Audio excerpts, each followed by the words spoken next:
UP की Jaunpur Lok Sabha seat इस वक्त सुर्खियों में बनी हुई है।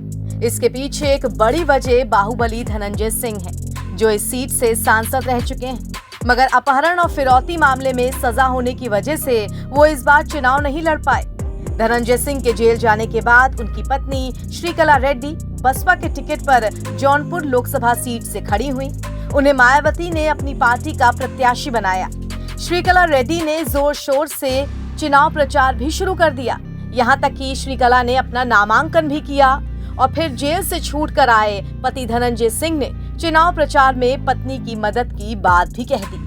मगर इसके बाद अचानक ही बसपा की तरफ से यू टर्न लिया गया और श्रीकला रेड्डी का टिकट काटकर श्याम यादव को बसपा ने अपना प्रत्याशी बना लिया। इसी के बाद से चर्चाओं का बाजार गर्म था कि आखिर श्रीकला रेड्डी का टिकट काटने के पीछे वजह क्या रही। अब जौनपुर सीट से सटी हुई गाजीपुर लोकसभा सीट से सपा प्रत्याशी अफजाल अंसारी इस ऐलान के पीछे की बड़ी वजह समझा रहे हैं। एक वाक्य कहा था बंगाल के चुनाव के समय श्रीमती ममता बनर्जी जी ने, सुश्री ममता बनर्जी जी ने कि खेला हो गए, तो वही हुआ, खेला हो गया। कल रात तक अभी जब ये बात उड़ी थी तो कहा गया कि ये कोरी अफवाह है, और बसपा के भी लीडरशिप के लोगों ने इसका खंडन किया और शशिकला ने भी और माननीय धनंजय सिंह ने भी खंडन किया। लेकिन फिर रातों रात परिदृश्य बदल गया, क्योंकि अब उसके पीछे जो खबरें उड़ रही हैं, चल रही हैं, या आप लोग कितना हमसे ज्यादा आप जानते हैं उसके पीछे क्या रहस्य होगा।